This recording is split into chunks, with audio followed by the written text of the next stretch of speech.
நம்ம உடம்பு நம்ம எண்ணங்களால உருவானதுங்கிற உண்மையை நாம புரிஞ்சுக்க வேண்டியது அவசியம். நம்ம எண்ணங்களும் உணர்ச்சிகளும் நம்ம உடம்போட பௌதீக தன்மையையும் அதோட அமைப்பையும் இயக்கத்தையும் எவ்வளவு தூரம் உண்மையிலேயே தீர்மானிக்குதுங்கிறத மருத்துவ அறிவியல்ல நாம இப்ப புரிஞ்சுக்க துவங்கி இருக்கோம். பிணிநீக்க கலையில பிளசிபோ விளைவுன்னு ஒண்ணு இருக்கிறது எல்லாருக்கும் தெரியும். பிளசிபோன்றது நம்ம உடம்புல எந்த விதமான விளைவையோ தாக்கத்தையோ ஏற்படுத்தாதுன்னு கருதப்படுற சக்கரை மாத்திரைய போன்றது. மத்த மாத்திரைய போலவே இதுவும் பலன் தரும்னு நோயாளிங்க கிட்ட சொல்லப்படுது. சமயத்துல அந்த நோயை குணமாக்க குறிப்பிடப்பட்ட மாத்திரையை விட பிளசிபோ அதிக விளைவு உண்டாக்குது. குணமாக்குற கலையில மனித மனசுக்கு அதிக பங்கு இருக்குன்னு கண்டுபிடிக்கப்பட்டிருக்கு. சமயத்துல அது மருந்தை விட அதிகமா வேலை செய்யுது. ஒரு நோயாளி குறிப்பிட்ட வியாதியால அவதிப்படுறாரு. அவங்க மனசுல எது அந்த நோயை உண்டாக்கி இருக்குன்னு கண்டறிய மாத்து மருத்துவம் இருக்கு. மருந்து கொடுக்கறது வழக்கமானது. ஆனா அதே நோயாளி ஒருவேளை சாகர நிலை அடைஞ்சாருன்னா இந்த மாதிரி ஆராய்ச்சி பண்றதெல்லாம் விட்டுட்டு அவருக்கு சாதாரண மருந்து கொடுக்கறதா நல்லது. அதனால மருந்தை ஒதுக்காதீங்க. எல்லா குணமாக்கும் முறைக்கும் இங்க இடம் இருக்கு. இந்த பிரபஞ்சம் ஆரோக்கியம், செழிப்பு, அபரிமிதத்தோட ஒப்பற்ற வடிவம். நீங்க திறந்த மனசோட பிரபஞ்சத்தோட அபரிமித உணர்வை அணுக முடிஞ்சா பிரபஞ்சம் உங்களுக்காக அளிக்க காத்திருக்கும் பல அற்புதமான அதிசயமான விஷயங்களை நீங்க அனுபவிப்பீங்க. உதாரணத்துக்கு ஆரோக்கியம், நல்ல செல்வ செழிப்பு, அற்புதமான இயற்கை, இது எல்லாத்தையும் அனுபவிக்கலாம். ஆனா உங்களை நீங்களே எதிர்மறையான எண்ணங்களால பூட்டி வச்சுக்கிட்டீங்கன்னா நீங்க அசௌகரியத்தை உணர்வீங்க, வேதனையை உணர்வீங்க, வலிய உணர்வீங்க. நீங்க ஒவ்வொரு நாளையும் கடத்துறதுக்கு பெரும்பாடு பட வேண்டியது இருக்கும். உயிர்கொல்லி நோயால பாதிக்கப்பட்ட பல பேர் உங்களுக்கு தெரிஞ்சிருக்கும். நோயோட ஆங்கில வார்த்தைய டிஸ்ஈஸ்னு பிரிச்சு பாருங்களேன். அது ஒரு தளர்வு நிலையில இல்லாத உடம்பு. நம்மிடையே ஆயிரக்கணக்கான வியாதிகளும் விதவிதமான நோய் கண்டுபிடிப்பு முறைகளும் இருக்கு. சிக்கலே இங்கதான் ஆரம்பமாகுது. வியாதிகள் எல்லாம் ஒரே காரணத்தினால தான் ஏற்படுது. அதுதான் மன இறுக்கம். மன இறுக்கம் அதிகரிக்கும் போது உடல்ல இருக்கிற இணைப்பியக்க சங்கிலிகளின் கண்ணிகள்ல ஒண்ணு தெரிக்குது. நமக்கு ஏற்றத்தாழ்வான கண்ணோட்டம் இருக்கிறதையோ நாம நன்றியோட இல்லைங்கிறதையோ நாம தெரிஞ்சுக்க உதவ நமக்கு தகவல் அளிக்கும் விதமாத்தான் உடல் கூறு நோயை உருவாக்குது. அதனால உடல் சமிக்கைகளையும் அறிகுறிகளையும் கண்டு கலங்க தேவையில்லை. எல்லாராலையும் அடிக்கடி கேட்கப்படுற கேள்வி என்னன்னா, ஒரு மனுஷன் உடம்புங்கிற கோயில்ல நோயை வரவழைச்சுக்கிட்டோ இல்ல அசௌகரியத்தை உண்டாக்கிக்கிட்டாலோ சிந்தன சக்தியால அதை முறியடிக்க முடியுமாங்கிறது தான் கேள்வி. கண்டிப்பா முடியுங்கிறது தான் பதில். நவம்பர் 23 எனக்கு மார்பக புற்றுநோய் இருக்குன்னு மருத்துவர்கள் கண்டுபிடிச்சாங்க. நான் என் பலமான நம்பிக்கையோட உறுதுணையால அந்த நோய் ஏற்கனவே குணமாகிட்டதா மனசார நம்பினேன். ஒவ்வொரு நாளும் நான் என்ன குணமாக்குனதுக்கு நன்றின்னு சொல்லுவேன். தொடர்ந்து நிறுத்தாம நான் சொன்னது, என்ன குணமாக்குனதுக்கு நன்றி. நான் குணமாக்கப்பட்டதா மனசார நம்பினேன். ஒவ்வொரு நாளும் என் உடம்புல புத்துநோய் இல்லங்கிற மாதிரி தான் என்ன நான் பார்த்தேன். நான் என்ன குணப்படுத்திக்க கையாண்ட வழிமுறைகள்ல ஒண்ணுதான் வேடிக்கையான நகைச்சுவை திரைப்படங்களை பாக்குறது. அதை பார்த்துக்கிட்டே நிறுத்தாம சிரிச்சுக்கிட்டே இருந்தேன். நம்ம உடம்புல மன இறுக்கத்தை உண்டாக்காம பாத்துக்கிறது அவசியம். ஏன்னா ஒரு நோயை குணப்படுத்திக்கிட்டு இருக்கும் போது நீங்க செய்யக்கூடிய மோசமான விஷயங்கள்ல ஒண்ணு மன இறுக்கத்தை உண்டாக்கிக்கிறது தான். எனக்கு நோய் கண்டுபிடிக்கப்பட்ட நவம்பர் 23 இருந்து நான் குணமாக்கப்பட்ட நாள் வரைக்கும் மொத்தம் 3 மாசம் ஆச்சுங்கிறது தான் உண்மை. கதிர்வீச்சும் வேதி சிகிச்சையும் இல்லாமலேயே இந்த அற்புதம் நடந்திருக்கு. நாம எல்லாரும் ஒரு அடிப்படை திட்டத்தோட தான் பிறந்திருக்கோம். அதுதான் சுய பிணி நீக்கம். உங்களுக்கு ஒரு காயம் ஏற்பட்டா அது தானாவே சரியாயிடுது. உங்களுக்கு ஒரு நுண்ணுயிரி தாக்குதல் ஏற்படும் போது உடலோட நோய் தடுப்பு அமைப்பு அந்த நுண்ணுயிரி அழிச்சு நோயை குணமாக்குது. நோய் தடுப்பு அமைப்போட நோக்கமே நோயை குணமாக்குறது தான். நோய்களால ஆரோக்கியமான உணர்வு பூர்வமான நிலையில இருக்கிற ஒரு உடம்புல குடியிருக்க முடியாது. உங்க உடம்பு ஒவ்வொரு நொடியும் லட்சக்கணக்கான உயிரணுக்களை வெளியேற்றிக்கிட்டு இருக்கு. அதே சமயம் லட்சக்கணக்கான உயிரணுக்களை உற்பத்தியும் செய்யுது. உண்மையை சொல்லணும்னா நம்ம உடம்போட பகுதிகள் ஒவ்வொன்றும் தினமும் புதுப்பிக்கப்படுது. சில பகுதிகளுக்கு மாச கணக்காகும், சிலதுக்கு 1-2 வருஷம் கூட ஆகலாம். சில வருஷங்களே நம்ம ஒவ்வொருத்தருக்கும் ஒரு புத்தம் புது பௌதீக உடம்பு கிடைக்குது. உங்களுக்கு ஒரு நோய் இருந்து அதுல நீங்க கவனம் செலுத்தி அதை பத்தி மத்தவங்க கிட்ட பேசிக்கிட்டு இருக்கிறது மூலமா அந்த நோயோட அணுக்களை நீங்க இன்னும் அதிகமா உற்பத்தி செய்யறீங்க. நீங்க ஒரு ஆரோக்கியமான உடலோட வாழறதா கற்பனை செஞ்சுக்கங்க. அந்த நோயை கவனிக்கிற பொறுப்பை உங்க மருத்துவர்கிட்ட விட்டுடுங்க. ஒரே வியாதியால பாதிக்கப்பட்ட 2 பேர் இருக்கிறதா வச்சுக்குவோம். அதுல ஒருத்தர் மகிழ்ச்சி குறித்து கவனம் செலுத்த முடிவு செய்யறாங்க. நம்பிக்கையோட வாழற பாதைய அவங்க தேர்ந்தெடுக்கிறாங்க. நல்லது நடக்குங்கிற நம்பிக்கை அவங்களுக்குள்ள இருக்கு. அவங்க வாழ்க்கையில மகிழ்ச்சியோடவும் நன்றி உணர்வோடவும் இருக்க வேண்டியதுக்கான எல்லா காரணங்கள் மேலயும் கவனம் செலுத்துறாங்க. அந்த 2வது நபர் அவங்களுக்கும் அதே நோய் தான். ஆனா அவங்க தன்னோட நோய் மேலேயே கவனத்தை செலுத்துறாங்க. தன்னோட வலி மேலையும் தன்னோட சுய பச்சாதாபத்து மேலையும் கவனம் செலுத்துறாங்க. தங்களோட நோய் அறிகுறியில எது தவறா போச்சுங்கிற ஆராய்ச்சியில முழு கவனத்தை செலுத்தும் போது அந்த நோய் நீடிக்க வழி செய்யறாங்க. சரியில்லாத உடல்நிலையில இருந்து சரியான உடல்நிலைக்கு அவங்களோட கவனத்தை மாத்தாத வரை அவங்களால குணமாக முடியாது. ஏன்னா அதுதான் ஈர்ப்பு விதி. சந்தோஷமான எண்ணங்கள் மகிழ்ச்சியான உயிர் வேதியியலுக்கு வழிவகை செய்யும், ஆரோக்கியமான ஒரு உடலை ஏற்படுத்தும். ஆனா எதிர்மறை எண்ணங்களும் மன இறுக்கமும் நம்ம உடல்நிலையை மோசமாக்கி மூளையோட செயல்பாட்டை பாதிக்குதுன்னு தெரிய வந்திருக்கு. ஏன்னா நம்ம எண்ணங்கள் தான் நம்மளோட உடம்ப மறுதொகுப்பு செஞ்சுக்கிட்டு இருக்கு, மறு சீரமைப்பு செய்யுது, மறு உருவாக்கம் செஞ்சுக்கிட்டு இருக்கு. மன இறுக்கத்தை முதல்ல உங்க உடம்புல இருந்து வெளியேத்துங்க. அதுக்கப்புறம் உங்க உடம்பு எதுக்காக வடிவமைக்கப்பட்டிருக்கோ அதை செய்யும். அது தன்னைத்தானே சுயமா குணப்படுத்திக்கும். சிறுநீரகங்கள் மறுபடியும் வேலை செய்யறதையும், புற்றுநோய் உடம்புல இருந்து கரையறதையும், அப்புறம் இழந்த பார்வை மறுபடியும் கிடைக்கிறதையும் நான் பார்த்திருக்கேன். குணப்படுத்த முடியாதுங்கிறதுக்கு உள்ள இருந்து குணப்படுத்தலான்னு ஒரு அர்த்தம் இருக்கு. உங்க வாழ்க்கைய உங்களால மாத்திக்க முடியும், உங்களை நீங்களே குணப்படுத்திக்க முடியும். மார்ச் மாசம் 10ஆம் தேதி 1981 என்னோட வாழ்க்கையே மாத்தின நாள் அதுதான். அந்த நாளை என்னால மறக்கவே முடியாது. நான் ஓட்டிக்கிட்டு இருந்த விமானம் திடீர்னு நொறுங்கி விழுந்துருச்சு.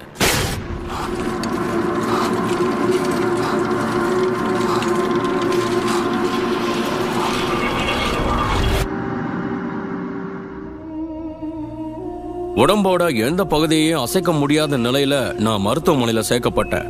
என் முதுகெலும்பு நொறுங்கி இருந்தது. கழுத்து பக்கத்துல இருந்த முதல் 2 தண்டெலும்புங்க உடைஞ்சிருந்தது. விழுங்கும் திறன் பாதிக்கப்பட்டிருந்தது. என்னால சாப்பிடவோ முழுங்கவோ முடியல. டயப்ரம்னு சொல்லப்படுற என்னோட உதர விதானம் பாதிக்கப்பட்டிருந்தது. என்னால செய்ய முடிஞ்சதெல்லாம் கண்களை இமைக்கிறது மட்டும்தான். நான் வாழ்நாள் முழுவதும் படுக்கையிலேயே இருக்க வேண்டியதுதானோ, என்னால கண்களை மட்டும்தான் இமைக்க முடியும்னு மருத்துவர்கள் சொல்லிட்டாங்க. அது என்ன பத்தி அவங்க கொண்டிருந்த பார்வை. அவங்க என்ன பத்தி என்ன நினைச்சுக்கிட்டு இருந்தாங்கிறத பத்தி நான் கவலைப்படல. என்ன பத்தி நான் என்ன நினைச்சிட்டு இருக்கேங்கிறது தான் முக்கியம். நான் மறுபடியும் இயல்பு நிலைக்கு திரும்பி மருத்துவமனையில இருந்து நடந்து வெளியே போறத என் மனசுல ஒளி காட்சியா வடிவமைச்சுக்கிட்டு இருந்தேன். மருத்துவமனையில இருந்தப்ப என்கிட்ட இருந்த ஒரே விஷயம் என்னோட மனசுதான். மனசு உங்க கையில இருந்தா நீங்க எதை வேணாலும் சரி பண்ணலாம். என்ன செயற்கை சுவாச கருவியோட இணைச்சிருந்தாங்க. என் உதர விதானம் பாதிக்கப்பட்டிருந்ததால என்னால தன்னிச்சையா சுவாசிக்க முடியாதுன்னு மருத்துவர்கள் சொல்லிட்டாங்க. ஆழமா மூச்சு விடுன்னு ஒரு குரல் மட்டும் கேட்டுக்கிட்டே இருந்தது.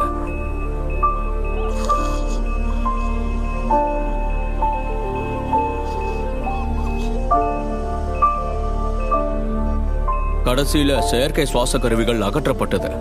அது எப்படி நடந்ததுன்னு அவங்களுக்கே புரியல. என் குறிக்கோள்ல இருந்தும் என் முன்னோக்கு பார்வையில இருந்தும் என்ன திசை திருப்புற எதையும் என் மனசுக்குள்ள அனுமதிக்கிற நிலையில நான் இல்ல.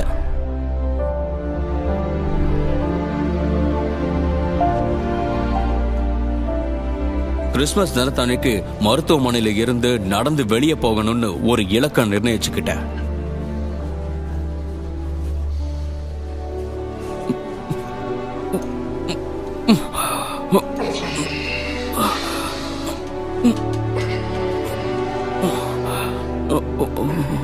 கடினமான பயிற்சிக்கு அப்புறம் என் 2 காலாலையும் நடந்து மருத்துவமனையில இருந்து வெளியேறினேன். அது சாத்தியமே இல்லைன்னு அவங்க சொன்னாங்க.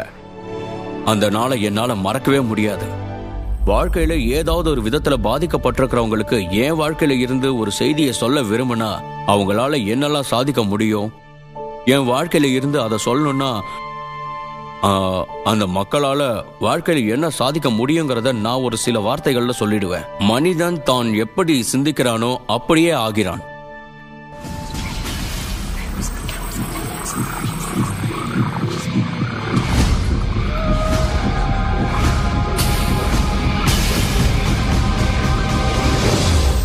தங்களுக்கு ஒரு விஷயம் வேணும்னா அது மேல தங்களோட கவனத்தை செலுத்தி அது எனக்கு வேணும், அது எனக்கு பிடிச்சிருக்குன்னு மக்கள் சொல்றாங்க.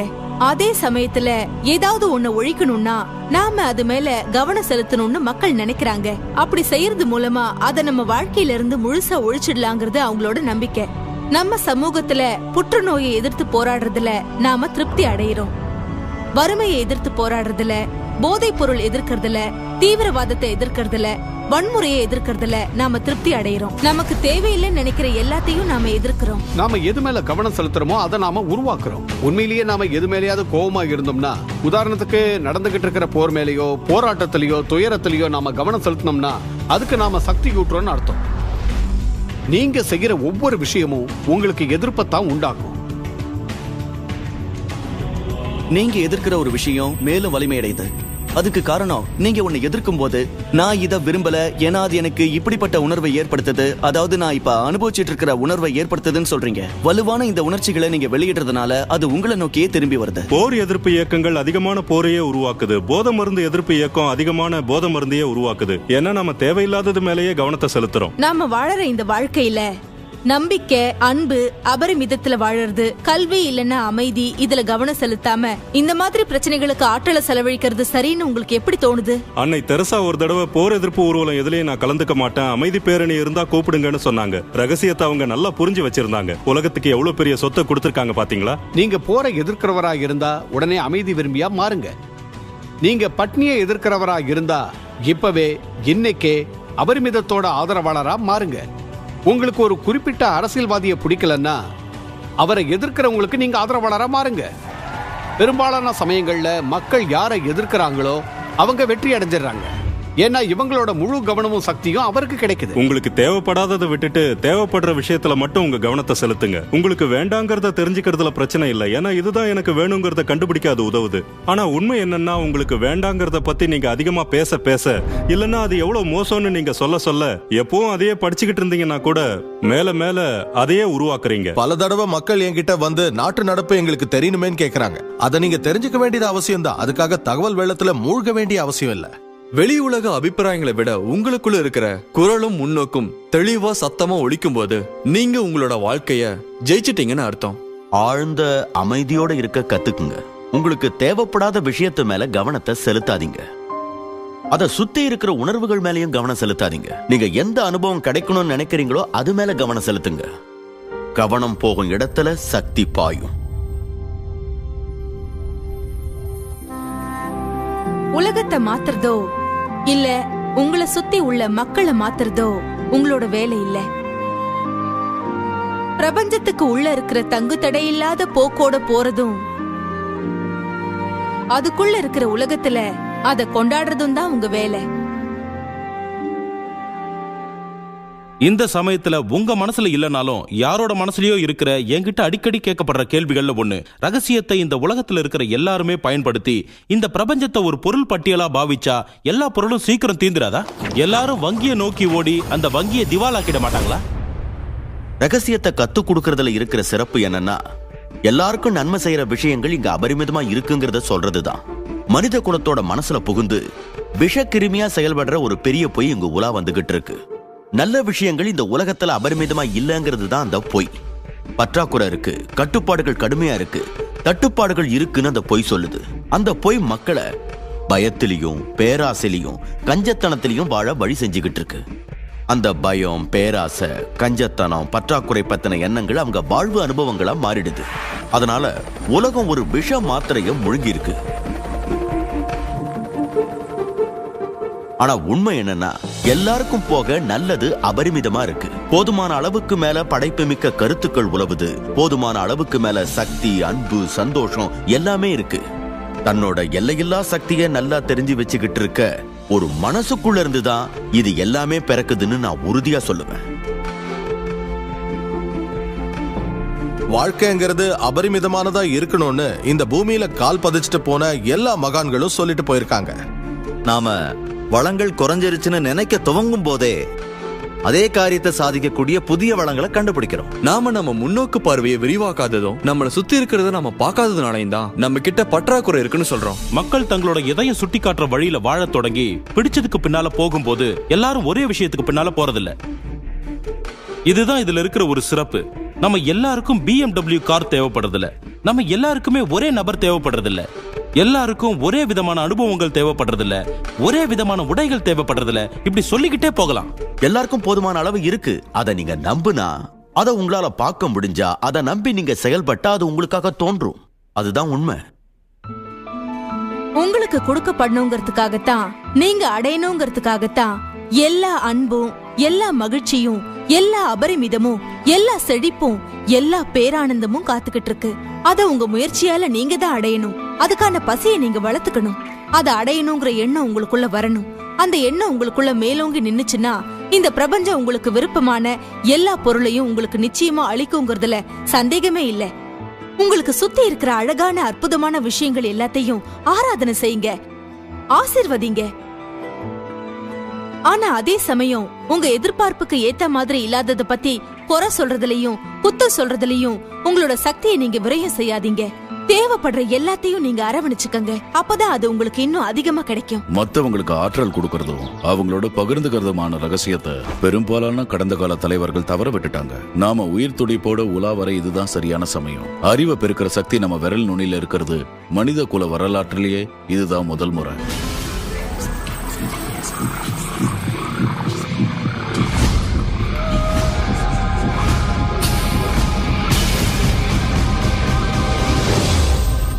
நம்மள சுத்தி இருக்கிறத ஏன் நம்ம உடம்ப பார்க்கும்போது கூட கண்ணுக்கு தெரியறது வெளியில தலை காட்டுற சின்ன பகுதி தான். நான் சொல்றதை யோசிச்சு பாருங்க. உங்க கையை எடுத்து நல்லா உத்து பாருங்க. அது பாக்குறதுக்கு உறுதியா இருக்கும், ஆனா உண்மையிலே அது அப்படி இல்ல. சக்தி மிக்க நுண்ணோக்கியின் கீழ் அதை வச்சு பாத்தீங்கன்னா ஆற்றலால அதிர்ந்துகிட்டு இருக்கிற ஒரு தொகுதியா தான் அது தெரியும். உங்க கைகளா இருக்கட்டும், கடலா இருக்கட்டும், விண்மீனா இருக்கட்டும், எல்லாமே அச்சு அசலா ஒரே விஷயத்தால ஆனதுதான். உண்மை என்னன்னா எல்லாமே ஆற்றல் தான். உங்களுக்கு இன்னும் கொஞ்சம் நல்லா புரியற மாதிரி விளக்கமாவே சொல்றேன். முதல்ல பிரபஞ்சம், அப்புறம் நம்ம பால்வெளி மண்டலம், நம்ம கிரகம், அதுக்கப்புறம் மனுஷன், அதுக்கப்புறம் அவனுக்குள்ள இருக்கிற உடல் உறுப்புகள், உடல்ல இருக்கிற உயிர் அணுக்கள், அதுக்கப்புறம் அணு மூலக்கூறுகள், அப்புறம் அணுக்கள், அதுக்கப்புறம் கடைசியா ஆற்றல். இந்த மாதிரி சிந்தனையை தூண்டுறதுக்கு ஏகப்பட்ட தளங்கள் இருக்கு. ஆனா இந்த பிரபஞ்சத்துல எல்லாமே ஆற்றல் தான். நீங்க எந்த நகரத்துல வசிக்கிறீங்கிறது முக்கியம் இல்ல. உங்க எல்லாரோட உடம்புல இருக்கிற சக்தியை ஒண்ணு சேர்த்தா மொத்த நகரத்துக்கும் ஒரு வாரத்துக்கு ஒளி கொடுக்க முடியும். பெரும்பாலான மக்கள் இந்த பூத உடலை கொண்டு தங்களை வரையறுத்துக்கிறாங்க. ஆனா நீங்க ஒரு பூத உடல் மட்டும் இல்ல, நுண்ணோக்கி மூலமா பார்த்தா கூட நீங்க ஒரு ஆற்றல் தளமா தான் தெரிவிங்க. ஆற்றலை பத்தி நாம தெரிஞ்சு வச்சிருக்கிறது இதுதான். ஒரு குவாண்டம் இயற்பியலாளர் கிட்ட போய் உலகத்தை படைச்சது எதுன்னு கேட்டா அவங்க உடனே ஆற்றல்னு சொல்லுவாங்க. ஆற்றலை விவரிக்க சொன்னா ஆற்றலை ஆக்கவோ அழிக்கவோ முடியாது. அது எப்பவும் இருந்துகிட்டு இருக்கு, இனிமேலும் இருக்கும். இதுவரைக்கும் இருந்துகிட்டு இருந்ததெல்லாம் எப்பவுமே இருந்திருக்கு, அதெல்லாம் வடிவத்துக்குள்ள நுழையுதுன்னு சொல்லுவாங்க. நீங்க ஒரு இறை இயலாளர் கிட்ட போய் பிரபஞ்சத்தை படைச்சது யாருன்னு கேட்டீங்கன்னா உடனே அவங்க இறைவன்னு பதில் சொல்லுவாங்க. இறைவனை பத்தி விளக்கத்தை கேட்டா அவர் இருந்தாரு, இருக்காரு, அவரை ஆக்கவோ அழிக்கவோ முடியாது, அவர் அப்படியே இருப்பாரு, வடிவத்துக்குள்ள நுழைவாரு, வடிவத்திலிருந்து வெளியேறுவார்னு சொல்லுவாங்க. இது ரெண்டுமே ஒரே விளக்கம் தான், ஆனா வார்த்தை பிரயோகத்துல தான் வித்தியாசம் இருக்கு. உங்களை எலும்பு தோல் போர்த்திய பூத உடல் நினைச்சுக்கிட்டு இருக்கீங்களா? மறுபடியும் சிந்திச்சு பாருங்க. நீங்க ஒரு ஆன்மா, மாபெரும் சக்தி வெளியில இயங்கிக்கிட்டு இருக்கிற ஒரு ஆற்றல் தளம். நம்ம ஒருத்தரோட ஒருத்தர் இணைக்கப்பட்டிருக்கோம். அதை நம்மால பார்க்க முடியாது. இது புற வழின்னோ இது அக வழின்னோ தனித்தனியா எதுவும் இல்ல, எல்லாமே இணைக்கப்பட்டிருக்கு. இங்க பிரிக்க முடியாத ஆற்றல் தளம் தான் இருக்கு. பெரும்பாலான சமயங்கள்ல இந்த பூத உடலாலும் பௌதீக ஈர்ப்பாலும் நம்ம கவனம் செதறிடுது. உங்க ஆன்மாவை தற்காலிகமா சிறை வைக்கிற ஒரு சாதனம் தான் உங்க உடம்பு.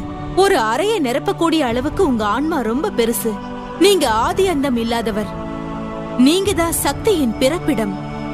மனுஷ ரூபத்துல வடிவமைக்கப்பட்டுள்ள கடவுள் நீங்க தான். நீங்க ஒரு கச்சிதமான வடிவமைப்பு. ஆன்மீக ரீதியா சொல்லணும்னா நாம கடவுளை போல உருவாக்கப்பட்டுள்ள அவரோட பிம்பம். பிரபஞ்சம் தன்னோட உணர்வு நிலைய வெளிப்படுத்திக்கிற மற்றொரு வழிதான் நாமன்னு சொல்லலாம். மலர்ந்துகிட்டு இருக்கிற சாத்தியக்கூறுகளோட முடிவில்லாத தளம் நாமன்னு கூட சொல்லலாம். இது எல்லாமே உண்மைதான். நீங்க படைப்பு மூலத்தோட வடிவா பிம்பமா உருவாக்கப்பட்டவர்னு ஒவ்வொரு பாரம்பரியமும் உங்ககிட்ட சொல்லிருக்கு. உங்களுக்கு தெய்வ வல்லமை இருக்கு, இந்த உலகத்தை ஆட்டி படைக்கிற சக்தி இருக்குன்னு அதுக்கு அர்த்தம். அதுதான் நிச்சயமான உண்மை. ஆமா, உண்மைதான். நீங்க உங்க வாழ்க்கையில இந்த கட்டம் வரைக்கும் உங்களுக்கு தகுதியான அற்புதமான விஷயங்களை படைச்சிருக்கலாம், இல்ல படைக்காமலும் இருக்கலாம். உங்க வாழ்க்கையோட தற்போதைய நிலை நீங்க உண்மையிலேயே விரும்பினதா இருக்குதா, உங்க தகுதிக்கு ஏற்றதா இருக்குதாங்கிற கேள்வியை நல்லா யோசிச்சு பாருங்க. அப்படி இல்லைன்னு நீங்க நினைச்சீங்கன்னா அதை மாத்திக்கிறதுக்கு இதான் சரியான சமயம். ஏன்னா அதை செய்யக்கூடிய சக்தி உங்ககிட்ட இருக்கு. எல்லா சக்தியும் உள்ளிருந்து வருபவைதான். அதனால் அவை நம் கட்டுப்பாட்டில் தான் உள்ளன. பெரும்பாலான மக்கள் தங்களை வாழ்க்கையோட பலியாடுகளா உணர்றாங்க. அதுக்கு அவங்க கடந்த கால சம்பவங்கள் மேலேயோ, மோசமா நடத்தின பெத்தவங்க மேலேயோ, இல்ல சீர்கெட்ட குடும்பத்துல வளர்ந்த சூழல் மேலேயோ பழி போடுறாங்க. இங்க நான் ஒரு உண்மையை சொல்லி ஆகணும். 85% குடும்பங்கள் ஏதோ ஒரு வகையில சீர்கெட்டிருக்குன்னு உளவியலாளர்கள் சொல்றாங்க. அதனால உங்க நிலைமை மட்டும்தான் அப்படின்னு நினைக்க முடியாது. என்ன பெத்தவங்க குடிகாரங்க, எங்க அப்பா என்ன சரியா நடத்துறது இல்ல, என் உடம்பு சரியில்லாம இருந்ததுன்னு நீங்க சொல்ல முடியாது. 13 இருந்து 18 வயசு வரைக்கும் எனக்கு சட்டவிரோத கும்பலோட தொடர்பு இருந்தது. எனக்கு ஒரு பயங்கரமான விபத்து ஏற்பட்டது. ஒரு கட்டத்துல நான் டல்லஸ்ல வீடு இல்லாம தெருவுல தவிச்சுக்கிட்டு இருந்தேன். ஹூஸ்டன்ல ஏறத்தாழ 15 வருஷம் நான் வறுமையில வாடிக்கிட்டு இருந்தேன். என் சின்ன வயசுல நான் படிக்கிறதுக்கு ரொம்பவே சிரமப்பட்டேன். அதுக்கு நான் லாயக்கு இல்லைன்னு எல்லாரும் முடிவு பண்ணிட்டாங்க. எனக்கு எழுத படிக்க பேச வராதுன்னு சொன்னாங்க. வாழ்க்கையில என்னால எதையும் சாதிக்க முடியாதுன்னு சொன்னாங்க. ஏதோ ஒரு விதத்துல நம்ம எல்லாரோட கதையும் இப்படித்தான் இருக்கு இல்லையா? இதுல நமக்கு நிறைய சந்தேகங்கள் வரும். உண்மையான கேள்வி என்னன்னா, இப்ப நாம என்ன செய்ய போறோங்கிறது தான், என்ன தேர்ந்தெடுக்க போறோங்கிறது தான். நீங்க முடிஞ்ச விஷயத்திலயும் தேவைப்படுறதுலயும் கவனம் செலுத்தலாம். மக்கள் தேவையான விஷயத்துல கவனம் செலுத்தும் போது அவங்க விரும்பாதது விலகி போயிடுது, விரும்புறது பெருகுது, விரும்பாதது மாயமா மறைஞ்சிடுது. உங்களோட தலைவிதியை நிர்ணயிக்க போறவர் நீங்க தான், கதாசிரியரும் நீங்க தான், கதை எழுத போறவரும் நீங்க தான். பேனா உங்க கையில இருக்கு. கதையோட முடிவையும் தேர்ந்தெடுக்க போறது நீங்க தான்.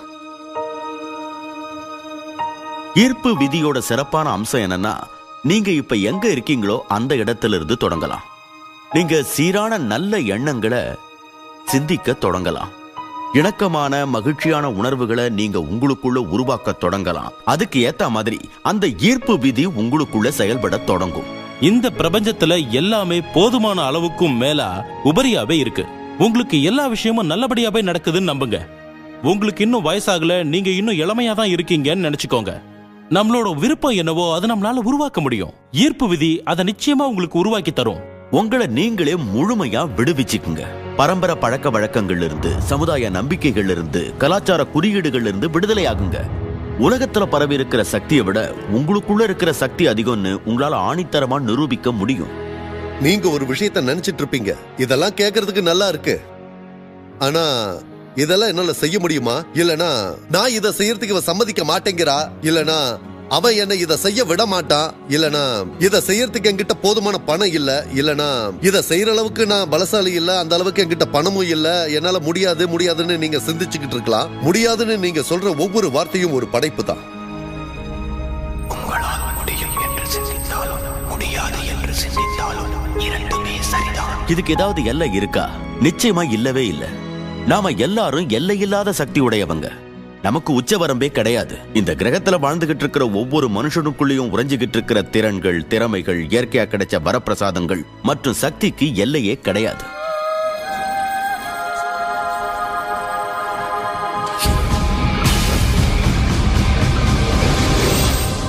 உங்க வாழ்க்கையோட நோக்கம் இதுதான், உங்க வாழ்க்கையோட திட்டம் இதுதான்னு கடவுள் எழுதி வச்சிருக்கிற கரும்பலகை எதுவும் வானத்துல இல்ல. எனக்கு தெரிஞ்சு வானத்துல எந்த கரும்பலகையிலையும் நீல் டொனால்ட் வால்ஷ் ரொம்ப அழகான மனிதர், 21ஆம் நூற்றாண்டோட முற்பகுதியில் வாழ்ந்தவர்னு எழுதி இருக்காது. அதுல இருக்கிற இடைவெளியை நாம தான் பூர்த்தி செய்யணும். இந்த பூமியில நான் எதுக்கு வந்திருக்கேன், ஏன் நான் இங்க இருக்கேன்னு மட்டும்தான் புரிஞ்சுக்கணும். அந்த கரும்பலகையை கண்டுபிடிச்சு கடவுள் எனக்காக என்ன திட்டம் வச்சிருக்காருன்னு நான் தெரிஞ்சுக்கணும். ஆனா சிக்கல் என்னன்னா, அந்த மாதிரி ஒரு கரும்பலகையே கிடையாது. அப்படின்னா உங்க வாழ்க்கையோட உண்மையான நோக்கம்தான் என்ன? நீங்க சொல்றதுதான் உங்க வாழ்க்கையோட நோக்கம். நீங்க எதை வகுத்துக்கிறீங்களோ அதுதான் உங்க வாழ்க்கையோட திட்டம். இப்பவும் சரி எப்பவும் சரி, அதை யாராலையும் எடை போட முடியாது. நான் இன்னைக்கு இருக்கிற இந்த நிலைமைக்கு வர எனக்கு பல வருஷம் ஆச்சு. ஏன்னா வாழ்க்கையில நான் பெருசா சாதிக்க வேண்டியது ஏதோ ஒண்ணு இருக்கு. அதை நான் செய்யலன்னா கடவுளுக்கு திருப்தி ஏற்படாதுங்கிற எண்ணத்தோடயே நான் வாழ்க்கையில வளர்ந்திருக்கேன். மகிழ்ச்சியா இருக்கிறதும் அதை அனுபவமாக்குறதும் தான் என் வாழ்க்கையோட முதன்மையான நோக்கம்னு நான் தெரிஞ்சுக்கிட்டதுக்கு அப்புறம் எனக்கு மகிழ்ச்சியை கொடுக்கிற விஷயங்களை மட்டுமே நான் வாழ்க்கையில செய்ய தொடங்கினேன். நீங்க செய்யற காரியத்துல சந்தோஷம் இல்லைன்னா அதை நீங்க செய்யாதீங்கன்னு நான் அடிக்கடி சொல்லுவேன். மகிழ்ச்சி, அன்பு, சுதந்திரம், உவகை, சிரிப்பு, இதுதான் எல்லாமே. நீங்க 1 மணி நேரம் உட்காந்து தியானம் செஞ்சா உங்களுக்கு கண்டிப்பா மகிழ்ச்சி ஏற்படும்னா முதல்ல அதை செய்யுங்க. ஒரு சலாமி சாண்ட்விட்சை சாப்பிடுறதுனால ஆனந்தம் ஏற்படும்னா முதல்ல அதை செய்யுங்க. நான் என் செல்ல பூனையை கொஞ்சும் போது ரொம்ப மகிழ்ச்சியான மனநிலையில இருக்கேன். அதனால நான் தொடர்ந்து அதே மனநிலையில இருக்க விரும்புறேன். எனக்கு அது தேவைங்கிறதுனால வாழ்க்கையில அதுதான் வேணும்னு நினைக்கிறேன். அப்படி நினைக்கிறதுனால அது எனக்கு கிடைக்குது. உங்க உள்ளுக்குள்ள இருக்கிற சந்தோஷம் தான் நீங்க வாழ்க்கையில சாதிக்கிறதுக்கும் வெற்றி அடையறதுக்கும் எரிபொருள். உங்களை மகிழ்ச்சியான மனநிலையில எது வச்சிருக்கோ அது உங்களுக்கு இன்னும் அதிகமா மகிழ்ச்சியை தரும். இந்த கணத்துல இந்த படத்தை நீங்க பாத்துக்கிட்டு இருக்கீங்க. இத உங்க வாழ்க்கையில ஈர்த்தது நீங்க தான். இதை பயன்படுத்திக்கிறதுக்கு இதை எடுத்துக்கலாமா இல்ல வேண்டாமான்னு நீங்க தான் முடிவு பண்ணணும். இது உங்களுக்கு மகிழ்ச்சியை தரலன்னா அதை விட்டுடுங்க, வேற ஒரு விஷயத்தை தேர்ந்தெடுங்க. அது உங்க இதயத்தை வருடக்கூடியதா இருக்கட்டும். உங்களுக்கு எது பேரானந்தத்தை தருகிறதோ அதை செய்யுங்கள். வெறும் சுவர்கள் மட்டும் இருக்கும் இடத்தில் பிரபஞ்சம் உங்களுக்காக கதவுகளை திறந்துவிடும். உங்களுக்கு பேரானந்தத்தை எது கொடுக்குதோ அதை பின்பற்றும் போது நீங்க மகிழ்ச்சி துள்ளி குதிக்கும் வீதியில மட்டும் உலா வருவீங்க. பிரபஞ்சத்தோட அபரிமிதம் உங்களுக்காக திறந்து விடப்படும். நீங்க அன்பு செலுத்துறவங்களோட உங்க வாழ்க்கையை பகிர்ந்துக்க துடிப்பீங்க. உங்க பரவசம், பேருவகை, பேரானந்தம் எல்லாமே ஒரு காட்டு தீயா பரவும். இதைத்தான் நான் எப்பவுமே செஞ்சுக்கிட்டு இருக்கேன். எனக்கு பரவசம் கொடுக்கறத, எனக்கு பேரு உவகை கொடுக்கறத, அப்புறம் எனக்கு ஊக்களிக்கிற விஷயத்த நான் செய்யறேன். இதை நான் நாள் முழுக்க செஞ்சுக்கிட்டு வரேன். வாழ்க்கையை எங்களோட சேர்ந்து கொண்டாடுங்க. ஏன்னா வாழ்க்கை ரொம்ப மகத்தானது. அது ஒரு அற்புதமான பயணம். நீங்க ஒரு வித்தியாசமான யதார்த்தத்துல வித்தியாசமான வாழ்க்கை வாழ்வீங்க. மக்கள் எல்லாம் உங்களை பார்த்து நீங்க அப்படி என்ன வித்தியாசமா செய்றீங்கன்னு கேட்பாங்க. நிச்சயமா ஒரு வித்தியாசம் இருக்கு. நீங்க ரகசியத்தை தெரிஞ்சுக்கிட்டு இருக்கீங்கிறது தான் அது.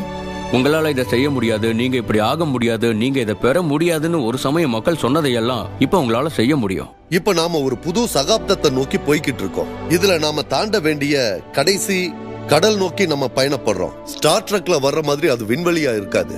ஆனா அது மனிதர்களோட மனசா இருக்க போகுது. எல்லை இல்லாத ஆற்றலோட, எல்லை இல்லாத சாத்திய கூறுகளோட வருங்காலம் என் கண்ணு முன்னால தெரியுது. நாம நம்ம மனசோட ஆற்றல்ல வெறும் 5% தான் பயன்படுத்துறோங்கிறத ஞாபகம் வச்சுக்கோங்க. சரியான கல்வி மூலம் 100% மனித ஆற்றல்ங்கிறது சாத்தியமான ஒண்ணுதான். மக்கள் தங்களோட முழு ஆற்றலையும் உபயோகிக்கிற ஒரு உலகத்தை நீங்க கற்பனை செஞ்சு பாருங்க. நாம எங்க வேணும்னாலும் போகலாம், என்ன வேணும்னாலும் செய்யலாம், எதை வேணும்னாலும் சாதிக்கலாம். உங்க தேடுதல்ல இருக்கிற நல்லதை மட்டும் நீங்க பாருங்க. ஒவ்வொரு மத புத்தகமும் நமக்கு அதைத்தான் போதிக்குது. ஒவ்வொரு சிறந்த தத்துவ புத்தகமும், ஒவ்வொரு சிறந்த தலைவரும், இதுவரைக்கும் அவதரிச்ச சிறந்த மகான்களும் இதைத்தான் சொல்றாங்க. அறிவு ஜீவிகளை தேடி போய் அவங்க கிட்ட கத்துக்குங்க. அவங்கள பலர் உங்களுக்கு இந்த படத்தின் மூலமா அறிமுகப்படுத்தப்பட்டிருக்காங்க. உண்மை என்னன்னா அவங்க எல்லாரும் இந்த ரகசியத்தை நல்லா புரிஞ்சு வச்சிருக்காங்க. இப்ப நீங்க ஒண்ணு புரிஞ்சுக்கங்க. எவ்வளவுக்கு எவ்வளவு அதை பயன்படுத்துறீங்களோ அவ்வளவுக்கு எவ்வளவு அதை புரிஞ்சுப்பீங்க.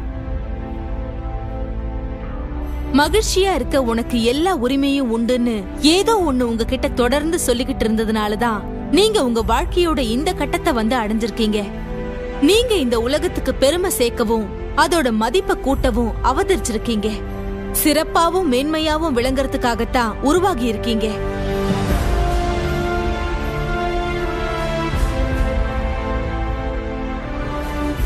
நீங்க கடந்து வந்த ஒவ்வொரு அனுபவமும், நீங்க செலவழிச்ச ஒவ்வொரு நொடியும் இப்ப இங்க இந்த தருணத்துக்காகத்தான் உங்களை தயார் செஞ்சிருக்கு. உங்க தலைவிதியை நிர்ணயிக்கிறது நீங்க தான்னு இப்ப உங்களுக்கு தெரிஞ்சிருக்கும். இப்ப உங்களுக்கு தெரிஞ்ச விஷயங்களை வச்சு இன்னையில இருந்து உங்களால என்ன செய்ய முடியுங்கிறத கற்பனை செஞ்சு பாருங்க. அந்த தருணத்துல நீங்க என்ன செய்ய போறீங்க? அந்த தருணத்தை நீங்க எப்படி பெற்றுக்கொள்ள போறீங்க? உங்க நடனத்தை வேற யாராலையும் ஆட முடியாது. உங்க பாடல வேற யாராலையும் பாட முடியாது. உங்க கதைய வேற யாராலையும் எழுத முடியாது. நீங்க யாரு, என்ன செய்றீங்கிறது இந்த கணத்துல இருந்து தொடங்குது. நீங்க ஒரு மாமனிதர்னு நான் இப்ப நம்புறேன். உங்ககிட்ட அற்புதமான ஏதோ ஒண்ணு இருக்கு.